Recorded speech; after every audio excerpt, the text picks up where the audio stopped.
bonjour à tous et soyez les bienvenus pour ce moment d'adoration, ce moment de chant. Et je sais qu'on est un peu suivi aussi, et j'ai appris récemment aussi que nous étions suivis aussi en Angleterre. Merci pour cela, et nous pouvons vraiment être dans la présence de Dieu. Et aussi profiter aussi de ce moment pour souhaiter aussi une bonne fête des mères à toutes les mamans.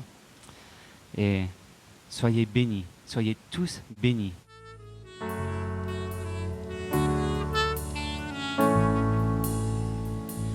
Bien avant le chant qui créa l'univers, bien avant l'esprit qui planait sur la terre, bien avant que tu me formes de la poussière, tu es né du jour où je pourrais t'aimer. Bien avant les premiers battements de mon cœur, bien avant que je m'éveille à ta douceur, bien avant mes doutes, mes joies et mes douleurs, tu es rêvé du jour où je pourrais t'aimer. Tu es rêvé du jour où je pourrais t'aimer.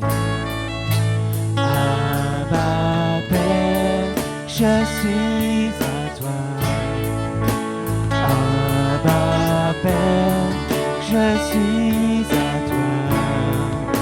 Abba Père, je suis à toi.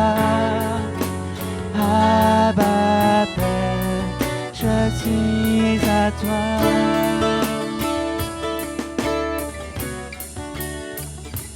Bien avant que Jésus marche sur la terre, bien avant le Fils qui nous montre le Père, bien avant que les cieux sur moi soient ouverts. Oh, tu es rêvé du jour où je pourrais t'aimer. Bien avant que mon péché brise ton cœur, bien avant que coule le sang et la sueur, bien avant les coups, le froid et la douleur. Oh, tu es rêvé du jour où je pourrais t'aimer. Tu es rêvé du jour où je pourrais t'aimer. Abba Père, je suis à toi. Abba Père, je suis à toi. Abba Père, je suis à toi. Abba Père, je suis à toi. Abba Père, je suis émerveillé, saisi par l'immensité de ton amour pour moi. Abba Père, si grande est ta tendresse, ton cœur est grand ouvert et je viens plonger dans tes bras. Abba Père, je suis émerveillé, saisi par l'immensité de ton amour pour moi. Abba Père, si grande est ta tendresse, mon cœur est grand ouvert et je viens plonger dans tes bras. Abba Père, je suis à toi. Abba Père, je suis à toi. Abba Père, je suis à toi. Abba Père, je suis à toi.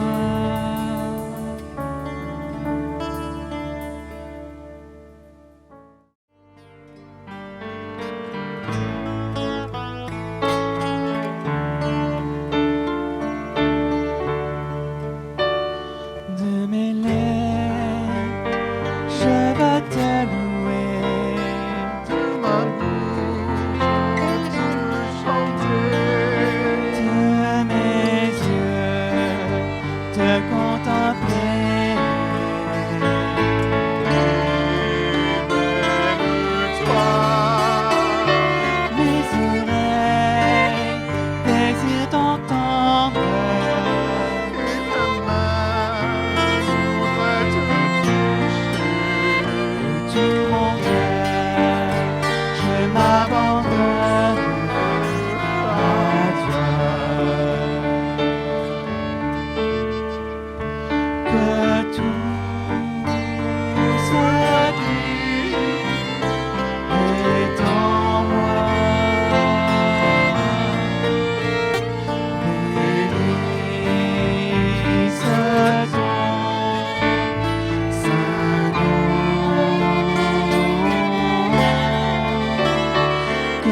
de mes lèvres, je vais te louer.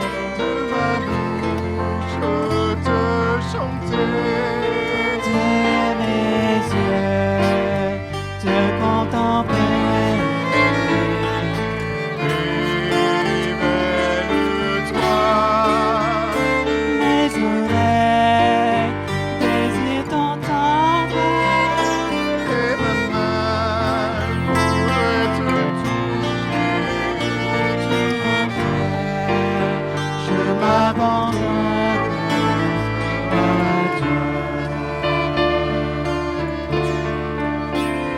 Que tout ce qui est en moi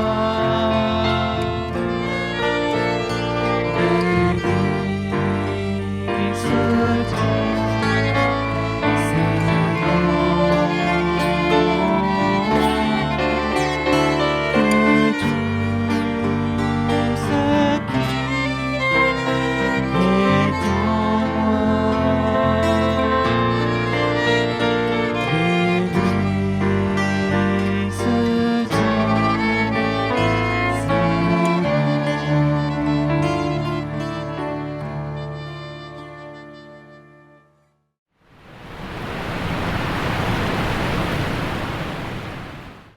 Bonjour et bienvenue à vous tous qui nous rejoignez ce matin derrière votre écran. Aujourd'hui, je voudrais qu'on étudie ce moment où enfin, après 40 années d'errance dans le désert, Dieu amène Israël aux portes de Canaan. La dernière fois, on a parlé de Caleb et ce matin, on va parler de Josué. Alors c'est pour ça qu'on va lire dans Josué chapitre 3, verset 9. Josué dit aux enfants d'Israël, « Approchez et écoutez les paroles de l'Éternel votre Dieu. » Josué dit, « À ceci vous reconnaîtrez que le Dieu vivant est au milieu de vous, et qu'il chassera devant vous les Cananéens, les Hétiens, les Héviens, les Phéréziens, les Girgasiens, les Amoréens et les Jébusiens.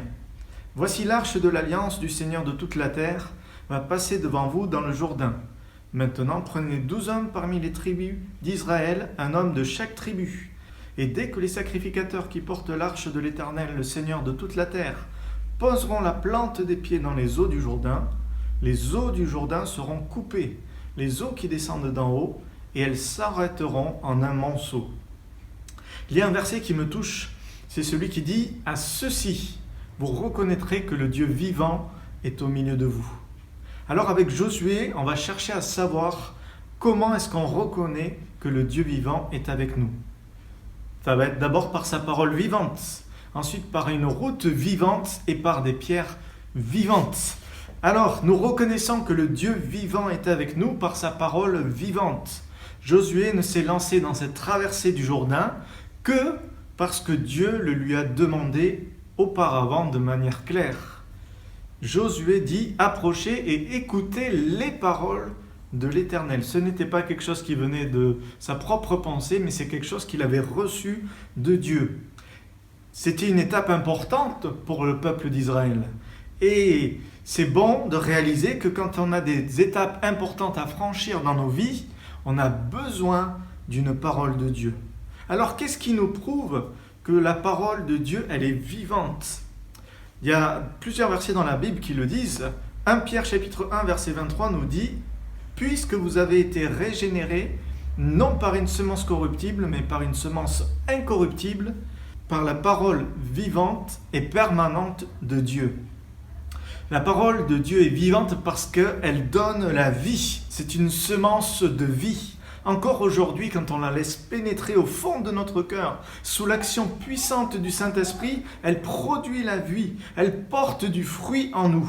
Là où il n'y a que peine et que pleurs et tristesse, elle est capable de faire germer la joie. Là où il n'y a qu'abandon et rejet, elle fait pousser en nous l'amour divin. Là où il y a des peurs, des angoisses, elle fait naître en nous la paix. Et on pourrait multiplier les exemples. Aujourd'hui, si on accueille cette parole vivante, on peut être régénéré par sa vie. C'est ce que beaucoup ont fait. Peut-être que vous avez déjà fait. Mais si vous ne l'avez pas fait, faites-le aujourd'hui. Laissez la parole de Dieu vivante venir dans votre vie et semer la vie en vous. Et puis, un autre texte nous dit que cette parole, elle fait en quelque sorte un tri. Hébreux 4, verset 12, la parole de Dieu est vivante et efficace, plus tranchante qu'une épée quelconque à 2 tranchants, pénétrante jusqu'à partager âme et esprit, jointure et moelle. Elle juge les sentiments et les pensées du cœur. La parole de Dieu est vivante parce qu'elle fait un tri dans notre cœur. C'est l'image, cette épée, de l'épée du sacrificateur qui lui servait à préparer le sacrifice, la victime pour le sacrifice. Il ouvrait avec l'épée bien aiguisée l'animal et il laissait la lumière dévoiler les morceaux impurs à l'intérieur. Et avec encore cette épée, il séparait, il tranchait là où il fallait pour séparer les morceaux purs des morceaux impurs. Et il retirait tout ce qui était mauvais. Ensuite seulement, il pouvait offrir le sacrifice de bonne odeur au Seigneur. La parole de Dieu est vivante et efficace. Elle est cette épée aiguisée qui va à l'intérieur du cœur pour mettre à jour nos pensées, nos sentiments, ce qui est bon et ce qui est moins bon, ce qui est souillé. Et elle s'adapte à chacun de notre cœur. Elle est pénétrante, elle dévoile de manière personnelle. Voilà ce qui la rend vivante. Alors quand le Seigneur nous parle de manière claire, obéissons à cette parole. Obéissons à la parole vivante du Dieu vivant.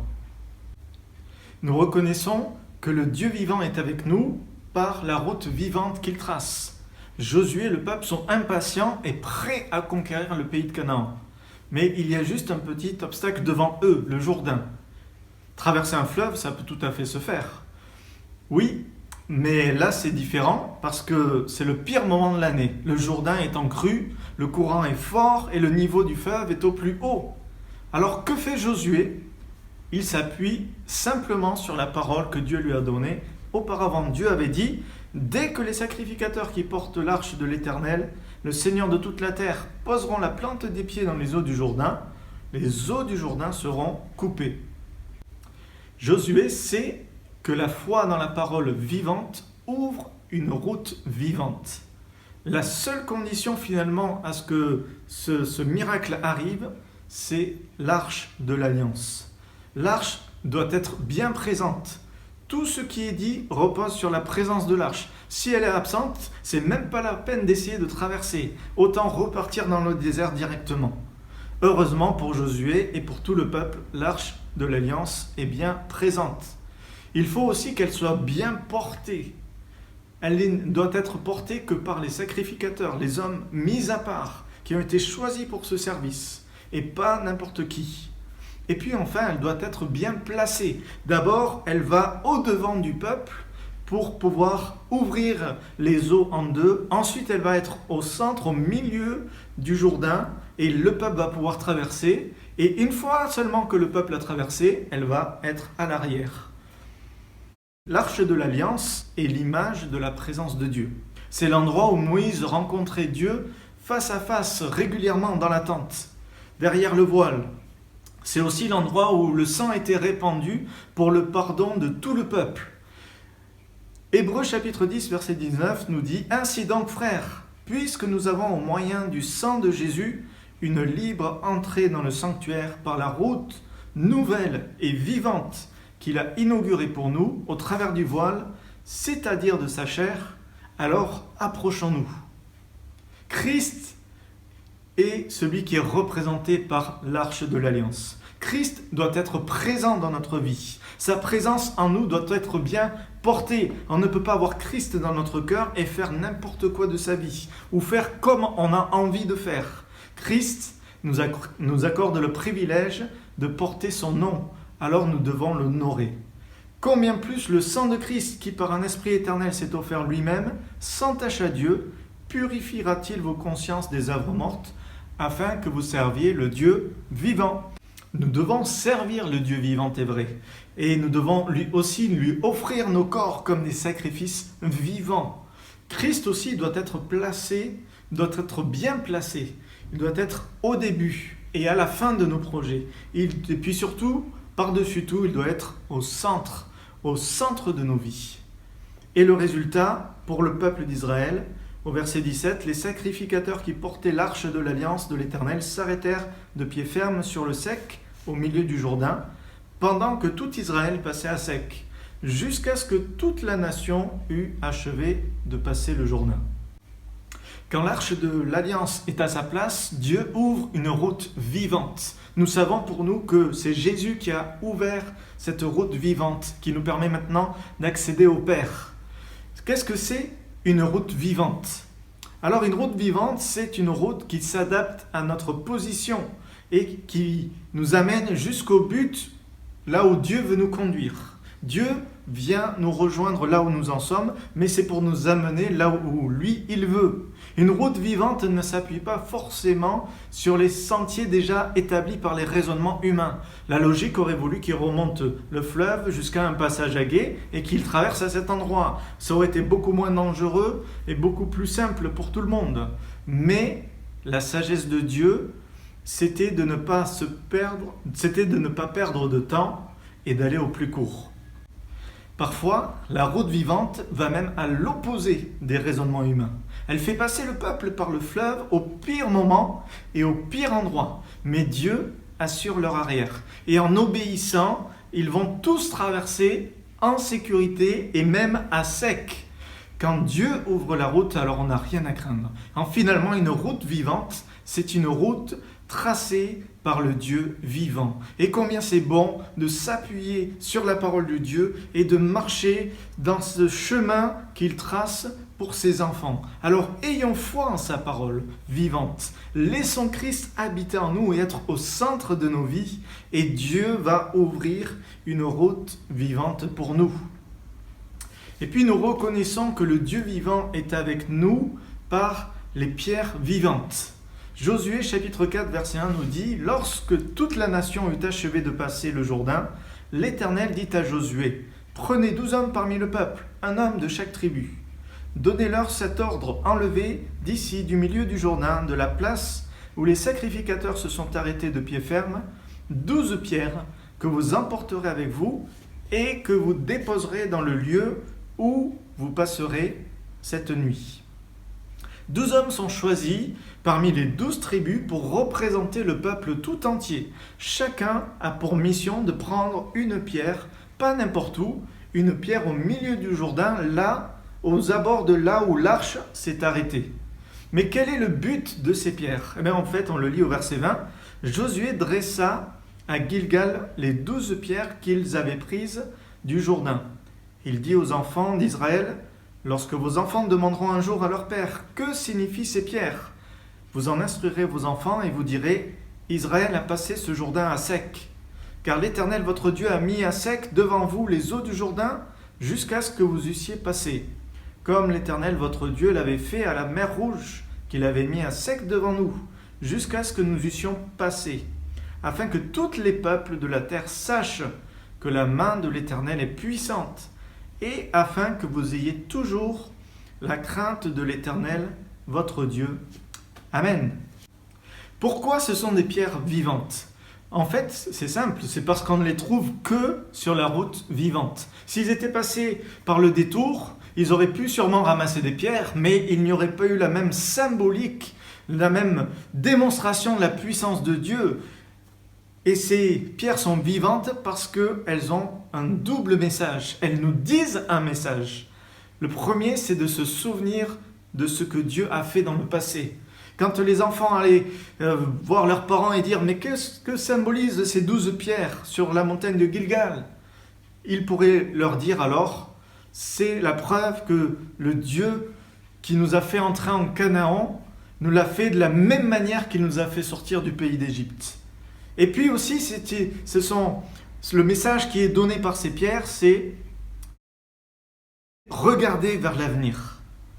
Soyez remplis d'espérance. Si Dieu a fait ça dans le passé, alors il pourra vous aider, il pourra nous aider aussi dans le futur. » Paul va dire dans 1 Timothée 4,10 « Nous travaillons en effet et nous combattons parce que nous mettons notre espérance dans le Dieu vivant qui est le sauveur de tous les hommes, principalement des croyants. » Ces pierres vivantes sont là pour donner un message d'espérance dans nos cœurs, face à tous les combats, face à toutes les épreuves que nous pouvons rencontrer. Nous avons une espérance vivante parce que nous nous appuyons sur la parole de Dieu, parce que nous marchons dans le chemin, la route de notre Seigneur, et parce que nous regardons à ces pierres vivantes, à ces témoignages qui nous rappellent que le Seigneur est fidèle. Jésus lui-même d'ailleurs va être qualifié de pierre vivante, rejetée par les hommes, mais choisie et précieuse devant Dieu. Les hommes un jour ont rejeté le Seigneur, ils n'ont pas voulu de lui comme Messie, ils attendaient un guerrier, ils attendaient un homme politique, et ils ne voulaient pas de quelqu'un qui avait une apparence faible, mais Dieu l'avait choisi pour qu'il soit le sauveur de tous les hommes. Et Jésus est devenu, de cette pierre rejetée, il est devenu la pierre angulaire sur laquelle est bâtie toute l'Église. Et d'ailleurs, pour chacun de nous, aujourd'hui, nous sommes qualifiés de pierre vivante. 1 Pierre 2, verset 5, c'est la suite en fait. Vous-même, comme des pierres vivantes, édifiez-vous pour former une maison spirituelle.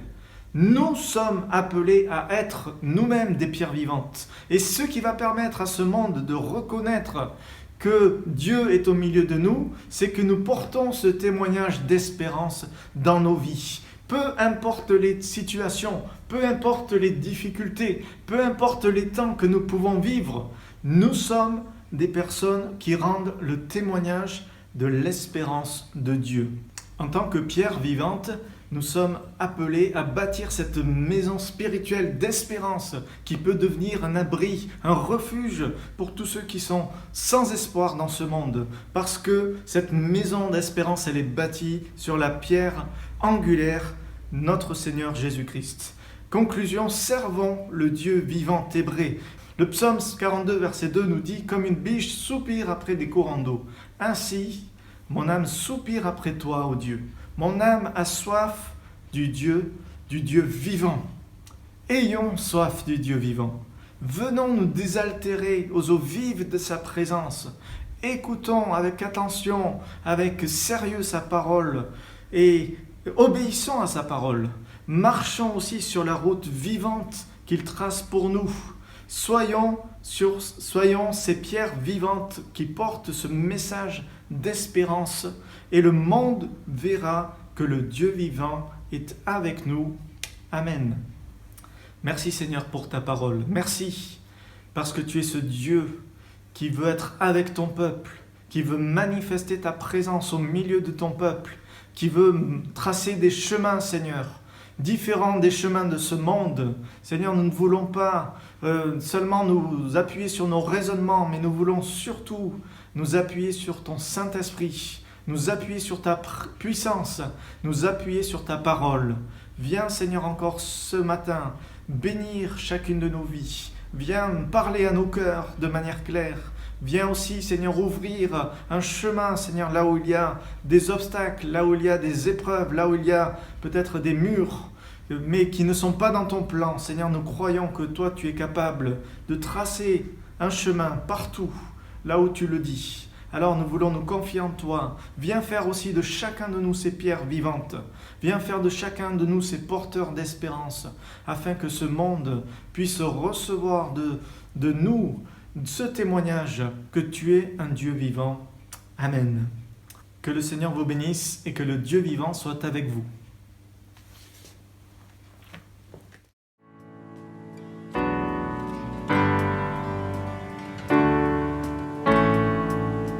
Je viens vers toi dans le secret, en ta présence, je veux rester. Tu seras toujours là.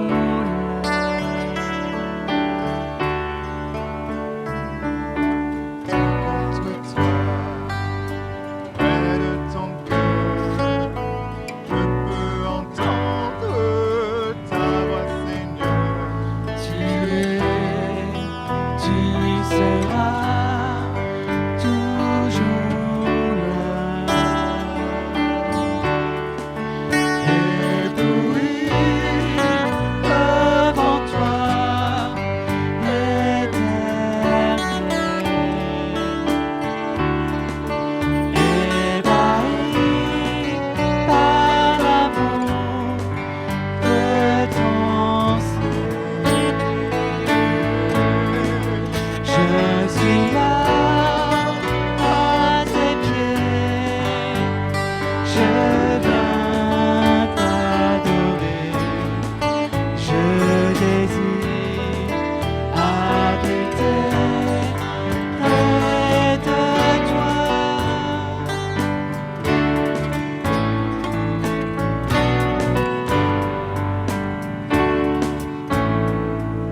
sens ta main.